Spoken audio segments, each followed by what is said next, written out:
Hello, everyone, and welcome to this Wednesday episode of Line Change, the NHL betting podcast from the Action Network. My name is Michael Lieboff, and joining me for this shortened three-game slate are Tim Kalinowski and Nick Martin. We also have a conversation at the end.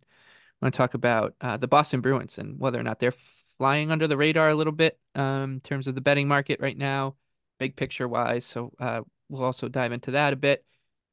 But we will start with the first of these three games on Wednesday night. It is a slow night. I think there's one game that definitely stands head and shoulders above the others, but not all that much at stake on Wednesday. But I think all of us are going to end up with a bet on this game with the Blackhawks and Blues in St. Louis. Chicago is plus 215. St. Louis coming home minus 265 after their West Coast jaunt. The total here is 6. Tim, welcome back to the show. Why don't you get us started here with a pretty ugly bet? Yeah, I mean, look, I was down in Wheeling, West Virginia. That place chewed me up and spit me out.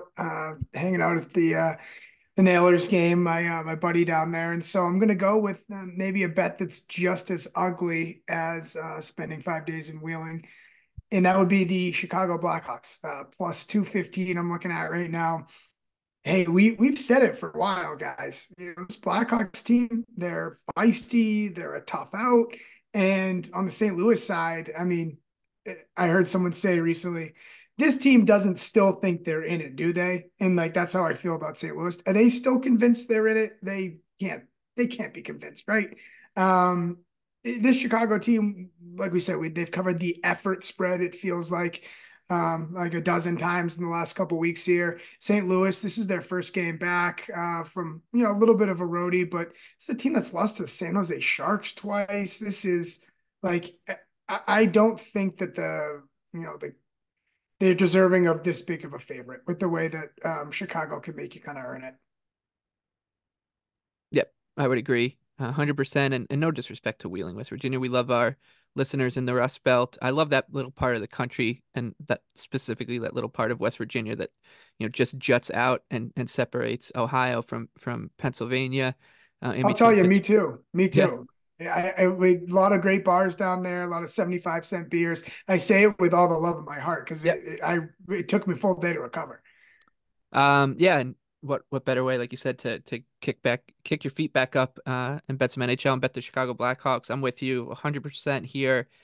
Chicago, they just are competitive. Like it's pretty simple at this point of the season. They know the drill here. Just try to carry as much momentum into the end of the year as possible. I think Connor Bedard is just trying to pad, or the team will try to help Bedard get pad his record 5-5 in their last 10. One of those games came against the Islanders, and I was there, and the Blackhawks were just feisty group in that one, lost 2-1. They were ahead 1-0 going into the third period too. So this is a team that's just they're gonna make life hard on the Blues here. St. Louis has to win out and get a lot of help to even have a chance to make the playoffs, and they're coming back after that road trip. It's just not a great spot for to be laying this kind of price. So anything better than 2-1, I like Chicago, Nick. Yeah, I agree. I'm right with you. And yeah, same kind of sentiments on the Hawks. We've been pumping them up a lot, and they've been a really good bet. They're 8-7 over the last 15. And when you talk about the kind of numbers you're getting on the Hawks, obviously that's pretty damn good. So I'm with you. I think the Blues are a fraud. I wish I was bigger on fading them on Saturday. Um, Really lucky to get by the Ducks again on Sunday. I still think that the back end has way too many issues, and that what the Blackhawks are skating back there is actually pretty much step for step. Obviously, the Blues have a lot more offensive talent, but I still think that you just have to play this. So yeah, I agree. I like the Blackhawks here. I kind of like Bedard props too, as chalky as it is. I'm going to be seeing where those open in this game. The Blues they've not defended well at all.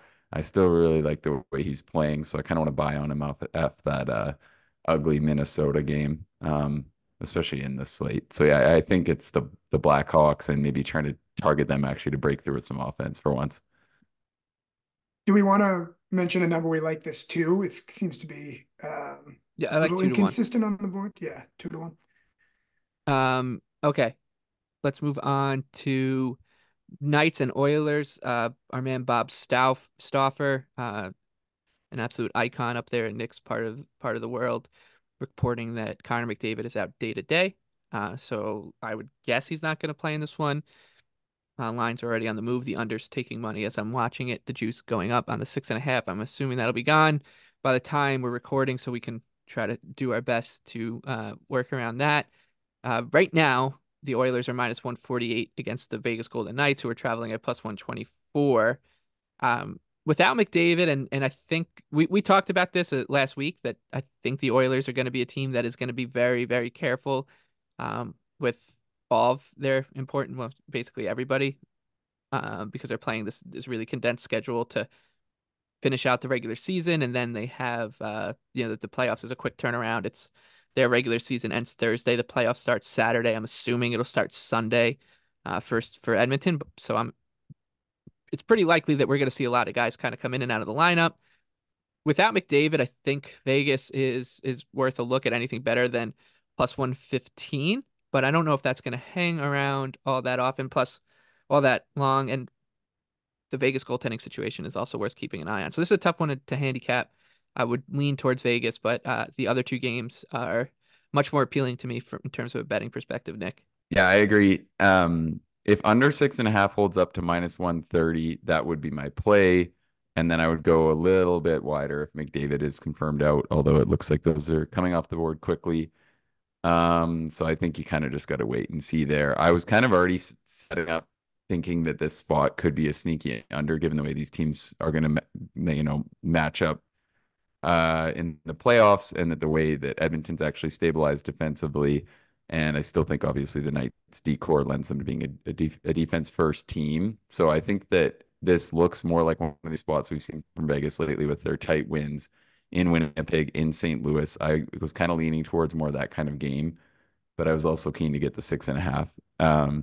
And then, like Mike said, I think at plus 120, I would also just put a small play on the Knights if McDavid's out. So we'll see what numbers hold, because it's kind of a big guessing game here. But I do feel like the Knights, we continue to talk about it, they're playing like one of the better teams in the league.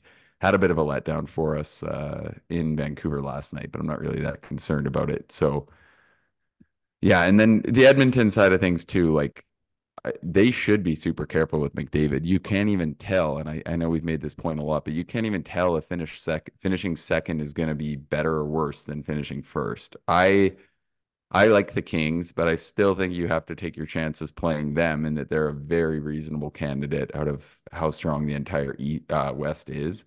So I think if I was, a coach in Edmonton, I'd be thinking, let's just do our best to keep everybody healthy, because right now you for sure can't even tell if winning the division is going to help or hurt. In terms of your first round matchup, I don't think you want to play the Knights. So yeah, that might be a little bit of the handicapping when you're trying to read the McDavid situation, but who knows? Yeah, I look at this game, and I initially want to play that under two before the McDavid news, and then it kind of got me thinking, oh well, is this number going to hold? And not that this is like that exciting of a conversation, but I still think there could be some buyback, like if it were to get to 6, because I just think, it's 3-game slate, TNT. A lot of people just, feel like they blindly take Edmonton overs. It's fun. So I think that there is some hope that the 6.5 could go away and pop back up. But in terms of what you mentioned, Nick, with what we expect Edmonton to be doing here, it makes me a little squeamish to be playing the over in that case, because if is like the message kind of like, yeah, guys, we're not mailing it in, but we're kind of just like playing up the string here and settling into this playoff spot. And does that lead to maybe more chances, kind of just the vibe of what that message is? It could be reading too much into it, but this time of year, there's so many extraneous variables that it makes me it makes me hesitant. I would say though that my firm take on like all of that thinking about motivation and all this is that the good teams have just been playing out the stretch like the good teams. Like all of the best teams in the league have been more or less just bringing it, save a few spots here or there. I feel like it's been pretty consistently just whether it's the Rangers or the Stars or whoever's playing it out with, in theory, not that much on the table. I feel like they've kind of been, and the Leafs too. The Leafs should definitely be in that conversation. I would say that we've more or less just seen them playing like themselves. So I think to this point, that hasn't been the thing that I think has been really hard to handicap lately. I feel like the teams have been pretty consistently showing that, they're focused on trending into the playoffs in form, which I think is a good point for the under and for both sides in this game. And part of the reason I like the Knights here too, I just think if McDavid's out, that this price should just be closer, um, given the way that they've competed the last month. They played some high scoring games though in the playoffs last year. So you can't take That it is into it true. totally, but Really high that scoring. did happen. All right, let's wrap up with the third and final game. A 10:30 p.m. puck drop between the Coyotes and Canucks. Vancouver laying a big number, minus 245. Coyotes on the second night of back-to-back are plus 200, and the total here is 6.5. Nick, what do you think?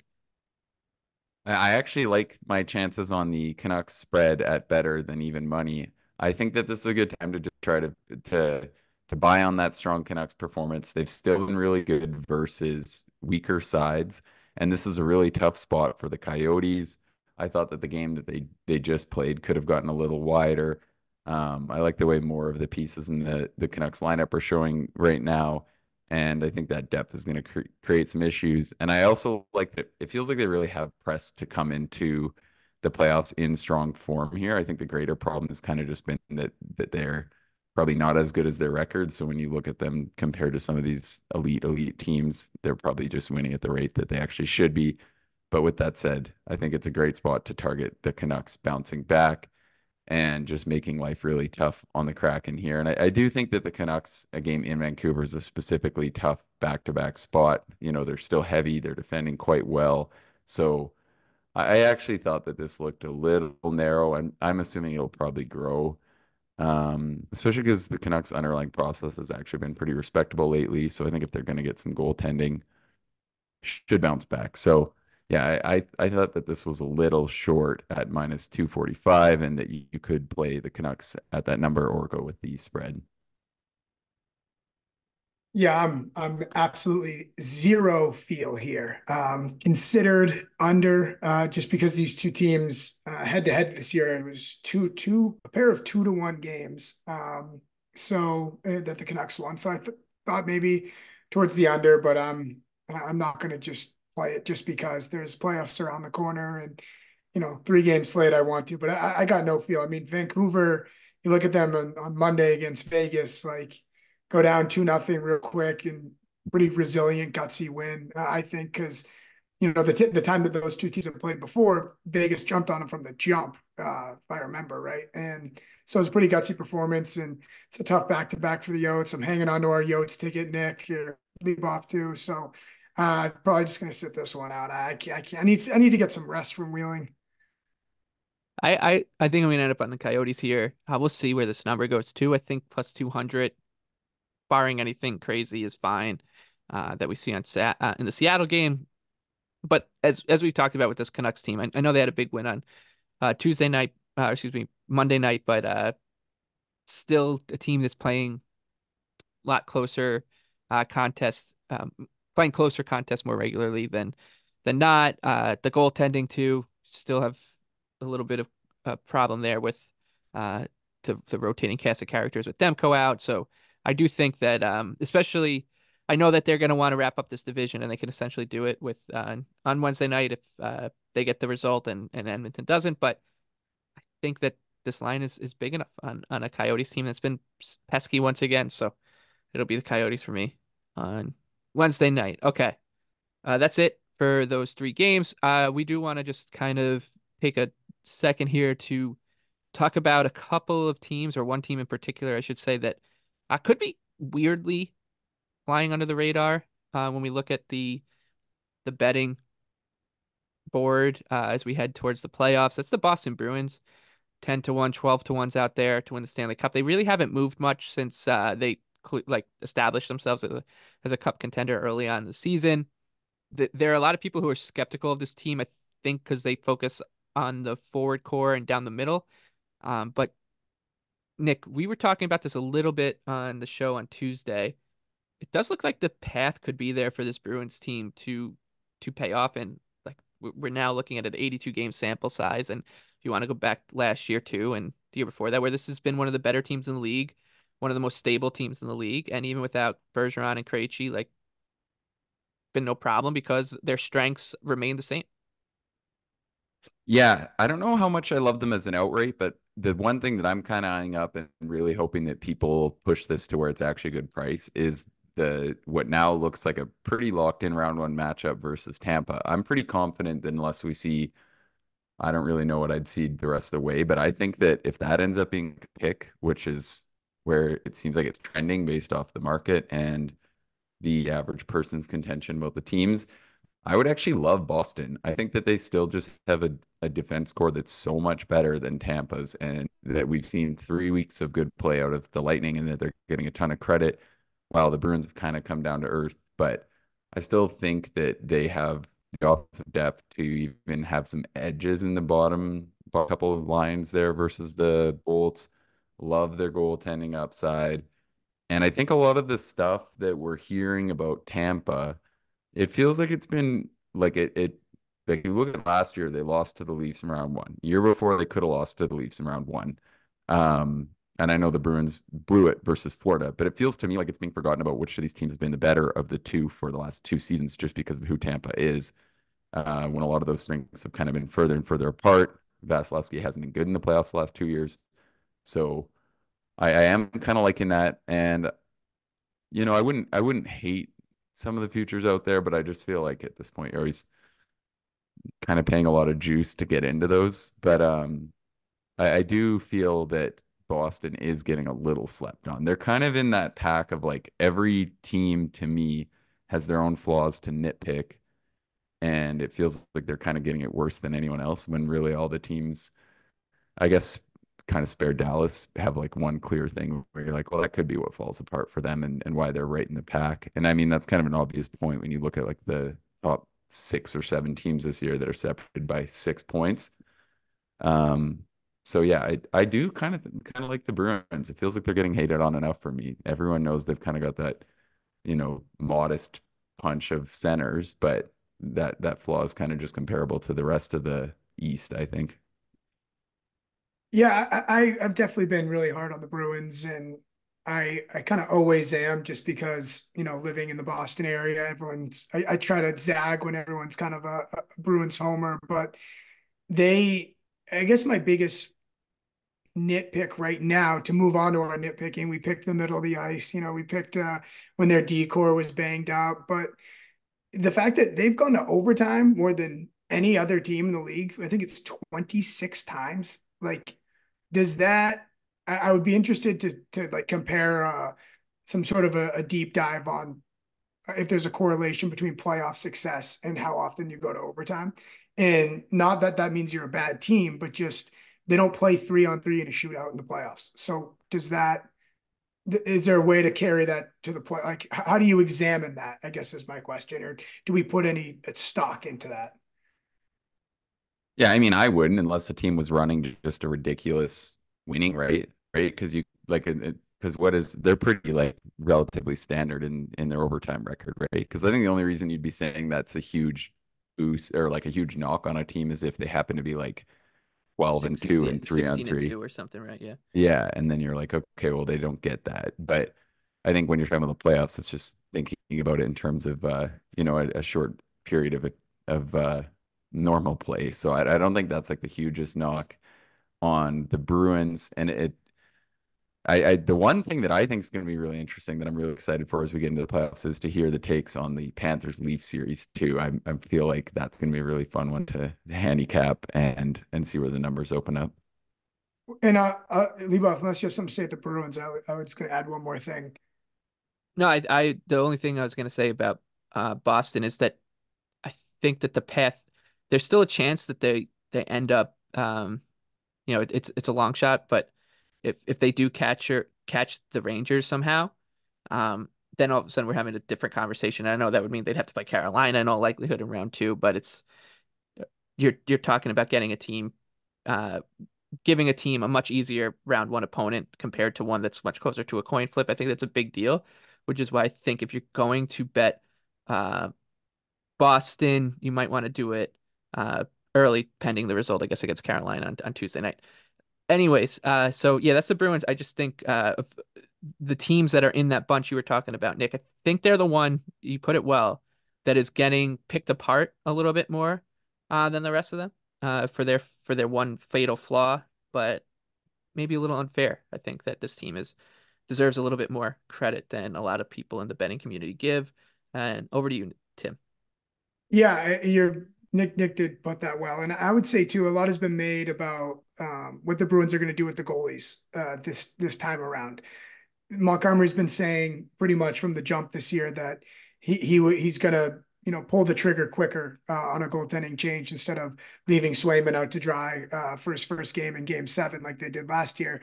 And I guess that's all nice to say, but say it is all Mark that goes Game 1, they win Game 1 and 2. Say they lose Game 3, 1-0, right? Then what do you like? How you can't put both of them in the net. And I just think it's going to be an interesting conversation piece where, yes, that is one of your strengths is having two elite goalies, but how you play this is going to be critical because there's no point of having two if you don't do it the right way. And I just can't. I know that 100% that is going to be a conversation about 3 weeks from now or whenever it is. Yeah, I think that's fair. Yeah. I think the final counterpoint to that too, though, it still has to be a strength to have two goalies that good, and chances are they're not gonna. The series hopefully won't go as be as much of a mess as it was versus the Panthers.